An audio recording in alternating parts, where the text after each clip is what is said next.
ደህና ነኝ። ቤቱ ለቤት ሰው እንዳይመጣ ዛሬ መጥቶ ነበር ስላልሽ ነው። እና ምን አለሽ? ያልሽው ነገር አመነሽ? አዎ አምኖኛል። ቦታን ቀይርለታለን፣ እስከዛ ድረስ በደንብ ጠብቂው እያለኝ ነበር።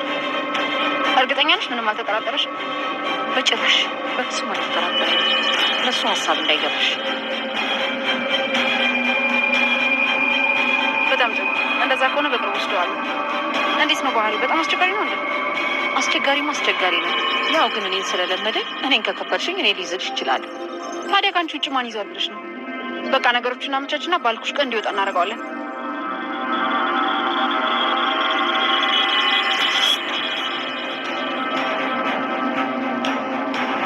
ገኒ ምን ሆነሻል እያልኩሽ እኮ ነው። አትናገሪም እንዴ? ስሚ፣ እቺ ሉሊት ተብዬዋ ደግሞ ሌላ ጣጣ ይዛብን ልትመጣ። ለምን እንደዛ አልሽ? ማለቴ ምን ነው የሆነ ነገር አደረገችሽ እንዴ? ከቤት ወጣ ስትሄድ ተፈትጌ ደግሞ በጣም ተሸፋፍና ነበር። ከሆነሽ ከአንድ ሴትዮ ጋር ተገናኘች። ሴትዮዋም ደግሞ ተሸፋፍናለች። ኧረ ተይ። ስለዚህ የሆነ ወጥመድ አለ ማለት ነው።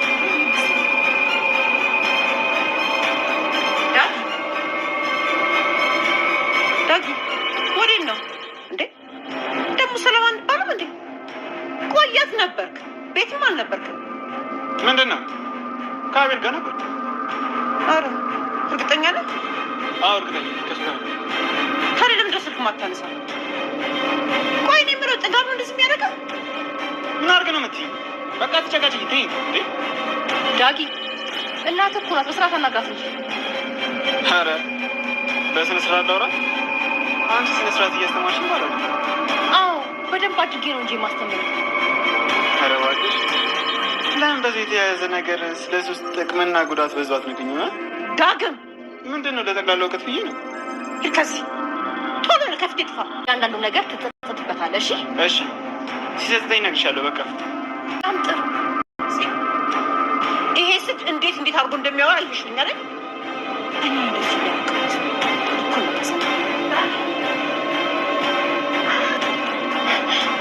የኔውን ጉድ ወንድሜም ባልሆነ እንደዚህ የምትለው። ኧረ እኔ እንደዚህ ነገር አልችልም እኮ። እንዴ አሁን ምን እያልሽ ነው? እንደዚህማ አታሳፍሪኝም። እውነት ምንም አያመጣም እኮ። የወንድሜን ህይወት ሲያፈርስ ዝም ብዬ ማየት አልችልም። ደግሞ ምንም ስለማያምኑ ነው እንጂ እኮ እኔ ማድረግ እችል ነበር። ገባኝ፣ ግን እንደዚህ ነገር ላይ ብዙም አይደለም። ውይ ሀኒ ደግሞ ቆይ ይህንን ነገር ማድረግ ካልቻልሽ አንቺ ምንም ጓደኛ ሆንሽኝ ታዲያ? ጓደኝነት በማድረግ ላይ ብቻ የተመሰረተ ነው እንዴ? አይ እንደዛ እንኳን ማለት አይደለም። ግን ደግሞ ጓደኛሞች ካልተጋገዙ ታዲያ ምን ዋጋ አለው? እሺ ስለዚህ ልደውልለታ? ይቻላል፣ ደውይለት።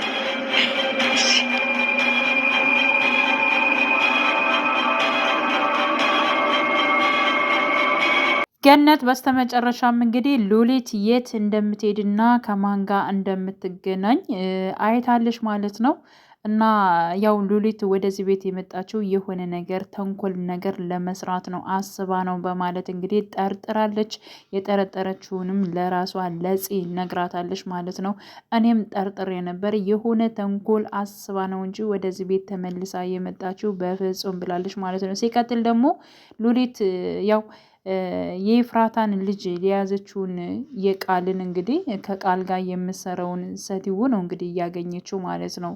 ያ ማለት የኤፍራታን ልጅ የምትንከባከበው እና ከቃል ጋር በመሆን እንዲሁም ደግሞ ከሉሊት ጋር በመስማማት ማለት ነው ለመስራት ወስናለች ማለት ነው። ለሱ ግን እጅግ በጣም ታማኝና እንዲሁም ደግሞ ያልከኝን ሁሉ አደርጋለሁ እያለች እንደውም ስትነግረው ነበረ ማለት ነው። አሁን ላይ ግን ከሉሊት ጋር እንደገና ሌላ ነገር ገጥማለች ማለት ነው።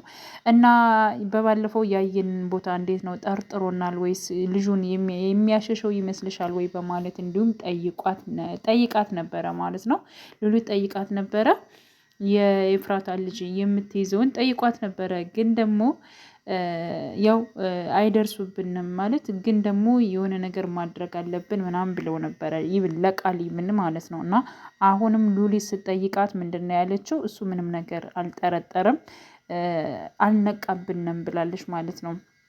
እና አሁን ላይ ሉሊት ምን ለማድረግ አስባለች? የኤፍራታ ልጅ እሷን ልታግተው አስባለች ማለት ነው። ከቃል አንስታ እሷን ለመውሰድ አስባለች። እና ሉሊት በነገራችን ላይ በእርግጠኝነት አሁን ላይ ማለት ነው ለነገነት ተንኮለኛ ወይንም ደግሞ መጥፎ ሆና ሳይሆን የመጣችው እጅግ በጣም ተቀይራ ለነሱ የምታግዛቸው ከነሱ ጋር አብራ ማለት ነው የምትሆን ወይንም ደግሞ ከነሱ ጎን የምትቆም ነው የምትሆነው ብዬ ነው የማስበው። ምክንያቱም አሁን ላይ እንግዲህ ያው የእሷን የኤፍራታ ልጅ ማለት ነው እንዳለ በህይወት እንዳለ ከመጀመሪያው ጀምራ እሷ ታውቅ ነበር። ግን ደግሞ እንዴት አድርጋ ማጣራት እንዳለባት እንዴት አድርጋ እውነቱን ማወቅ እንዳለባት እያጣራች ነው ያለችው። መጨረሻ በእርግጠኝነት አሳልፋ ለነናታን እንዲሁም ደግሞ ለኤፍራታ ልጁን አሳልፋ የምትሰጥ ነው የሚሆነው። በነገራችን ላይ እኔን የሚለምደኝ ይመስልሻል ወይ እያለች ነበረ። ያኔ ለማንም መያዝ ይቻላል ወይ ልጁ ምንም አይሆንም ወይ እያለች ስጠይቃት ነበረ። እና አይ ችግር የለውም ይለምዳል ስትል ነበር። ሲቀጥል ደግሞ እኔም አለሁ እኮ አንቺማ ግድ ነው አንቺ ነሽ የምትይዥው ሌላ ሰውማ በፍጹም አይሆንም ብላለች ማለት ነው። ያ ማለት እንግዲህ ከቃል ጋር የምትሰራውን ራሷ ልትወስዳት ነው ሴትዋንም እንዲሁም ደግሞ ልጁንም ልታፍን የፈለገችው ራሷ ሉሊት ነች ማለት ነው። እና ከቃልና ከሉሊት ጋር እጅግ በጣም እንትን ብለዋል ማለት ነው። ቃል ማን እንደሆነ ምን እንደፈለገ አጠቃላይ ማለት ነው ሉሊት ታውቃለች። ግን ደግሞ ቃል ሉሊትን ዝም ብላ አንዲት እያበደች ሰራ ሰው መስላ ነው እንግዲህ እሱ የመሰለው ማለት ነው። እና አሁን ላይ እሱ በኤፍራታ ፍቅር አይኑ ታውሯል ማለት ይቻላል። ቀጥታ ኤፍራታን እንዴት አድርጎ ለራሱ ማድረግ እና ኤፍራታን እንዴት አድርጎ ማግኘት እንደሚፈልግ ነው እንግዲህ እያሰበ ያለው ማለት ነው። እና ልጇን በህይወት ስታገኘው ደግሞ እጅግ በጣም ትደሰታለች ብሎ ያስባል ማለት ነው። አቶ ለቃል ደውሎለት ነበረ። ለቃል ደውሎ ቀጥታ እንዲመጣ ነው የፈለገው ማለት ነው። እንገናኝ ብሎታል። ወዳጅነታችን ጠበቅ ማድረግ አለብን፣ መገናኘት አለብን። ምን ይመስልሃል? ሚስቴንም አስተዋውቃለሁ በማለት እንግዲህ ኤፍራታን እንደሚያስተዋውቀው ምን አስቦ ነው ዛሬ ደግሞ እንደዚህ ያለኝ እያለ እንግዲህ ቃልም ለእህቱ ሲነግረው ነበረ። እንግዲህ ይህን ነገር ማለት ነው ሆን ብሎ አስቦበት ነው ወደ እኔ ህይወት የገባ ብሎ ነው የሚያስበው እናቱ ማለት ነው። እና ያለውን ነገር ደግሞ እስኪ ልክ እንደማያውቅ ሆኖ ነው እንግዲህ እያወራው ግን ደግሞ ኤፍራታን በደንብ ያውቃታል። ከዚህ በፊትም በነገራችን ላይ መኪና ገጭኝ ብሎ በመጣ በአካል ተፋጠዋል። በዚያ ላይ ደግሞ ኤፍራታ ይብን ምንድን ነው የምትፈልገው ብላ የሆነ ሰዓት ማለት ነው ጠይቀው ነበረ ቃልን ማለት ነው። እና በእርግጠኝነት አሁን ወደ ቤት ሲመጣ ኤፍራታም ትደነግጣለች። ራሱ ቃልም በጣም ነው የሚደናበረው ብዬ ነው የማስበው። ምክንያቱም የሁለታቸውን ነገር የማንን ጃኬት ለብሳ እንደመጣች ከማን ጋር እንደተገናኘች እነዚህ ሰዎች ከዚህ በፊት እንደሚተዋወቁ ያለውን ነገር ራሱ ናቱ ተከታትሎ ስላወቀ ማለት ነው። ሲቀጥል ያው ኤፍራታ ራሱ አሁን ላይ ለምንድን ነው ናቱ የተቀየረብኝ ብላ ታስባለች ማለት ነው። እንዲሁም ደግሞ ናቱ ደግሞ ለምንድን ነው እሷ የተቀየረችብኝ ኤፍራታ በእኔ ላይ እንዴት ሌላ ሰው ትይዛለች ብሎ እንግዲህ እርስ በርሱ እየተጠራጠሩ ይገኛሉ ማለት ነው። እንዲሁም ደግሞ ኤፍራታን አናግራት ነበር ስለ ጃኬቱ ጉዳይ ማለት ነው። እና ዝም ብሎ አልፎ ያጅ ነው። እኔ እንደዛ ነገር አይደለም፣ እንዴት እንደዚህ አይነት ነገሮች ትጠረጥርኛለሽ? እንዴት ትይኛለሽ? ምናምን ከዚህ በፊት እንኳን ልጁን ታውቂዋለሽ በማለት እንግዲህ ያው ናቱ የገጨው መኪና የገጨው ልጅ እንደነበር እና ወደ ቤት እንደመጣ ያለውን ነገር ነግራታለች ማለት ነው። ስለዚህ ማን እንደሆነ ደግሞ አስታውሰዋለች ማለት ነው። እና እሱንማ አውቀዋለሁ ብላለች። ስለዚህ በወንድሜ ህይወት ላይ ገብቶማ በፍጹም እንዲበጠብጥ አልፈቅድለትም ብላለች። ያሰበችውን ሀሳብ ራሷ ማድረግ እየቻለች ወይንም ደግሞ ከዚያ ውስጥ እንዴት አድርጋ ስለሱ ማጣራት እየቻለች ግን ደግሞ የደወለችው ማንጋ ነው ሀና ጋር ደውላለች። ሀና እንግዲህ የቃል እህት ነች ማለት ነው። ስለዚህ እንድንገናኝ እፈልጋለሁ፣ ጓደኛ አይደለሽ፣ ሁሉን ነገር እናውራ፣ ስለዚህ መገናኘት አለብን ብላ ጠርታት ነበረ ሀናን ማለት ነው። እና ሀናን ደውላ በጠራችበት ሰዓት የወንድሜን ትዳር ሊበጠብጥ የገባ አንድ ሰው አለ። ስለዚህ እሱን ነገር ደግሞ እንዴት አድርጌ የእነሱ ህይወት እንዳይበጠበጥና እሱን ከነሱ ማራቅ እንዳለብኝ አላቅም። ስለዚህ አንቺና እኔ እናገኘዋለን፣ የሆነ ነገር እናደርጋለን በማለት እንግዲህ እንድትስማማ ሀናን ነበር የጠየቀቻት። ሀና ደግሞ ይህ የወንድሜ ጉድ ነው የኔ ጉድ ነው ምንድን ነው የምላት እያለች እንግዲህ ስታስብ ከቆየች በኋላ አንቺ እኮ ጓደኛዬ ነሽ፣ ጓደኛ ከሆንሽ ደግሞ ሁሉን ነገር የግድ ማውራት አለብን፣ ሁሉን ነገር ደግሞ መተጋገዝ አለብን። ጓደኛ ይሁንሽ እንዴት እምቢ ትይኛለሽ ብላት ነበር ማለት ነው። እና ያው ሀናም እሺ ብላታለች፣ ምንም ማድረግ ስላልቻለች እሺ ብላታለች ማለት ነው። እና ወንድሟን የራሷ ወንድም እንደሆነ እንግዲህ ቃል ስለማታቅ ማለት ነው። በዚህ በነገራችን ላይ ሁሉም ወደ እነሱ ቤት የመጣ ወይንም ደግሞ እነሱን የተዋወቀ በሙሉ በንጹህ ጓደኝነት ቀርበው መጨረሻ ላይ የሚጎዷቸው ነገር ማለት ነው። በነገራችን ላይ ሀና ስነ ምግባሯ ሁሉ ነገሯ እጅግ በጣም ካሁኑ ካሉት እንትን ላይ በጣም ደስ የምትል ስርዓት ያላት ልጅ ነች፣ የቃል እህት ማለት ነው። ጓደኛዋ ነች በተለይ በጣም መጥፎ እንጂ ጓደኛዋ ወይንም ደግሞ የእሷን ወንድም ያፈቀረችው ማለት ነው። እሷ በጣም የሆነች ጋጦጥና መጥፎ እንትን ነገር ነች ያላት ማለት ነው።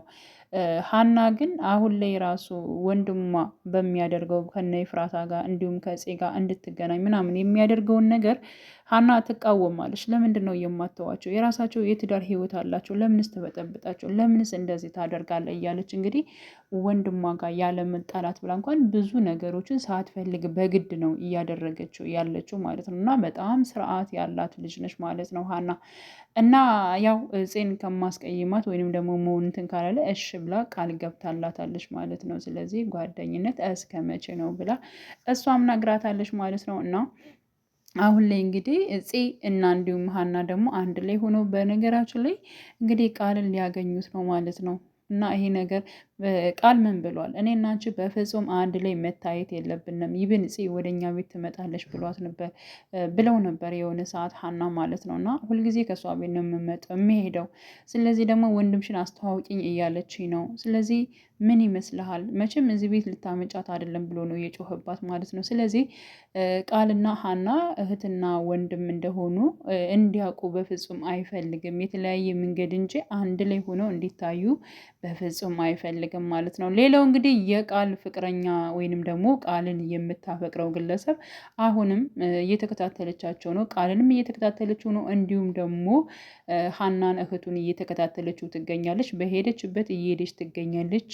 አሁን ሁሉን ነገር የእናንተን ጉድ ሳላወጣ እኔ አርፌ አልቀመጥም ብላለች። በነገራችን ላይ በጣም ትበቀላቸዋለች ማለት ነው።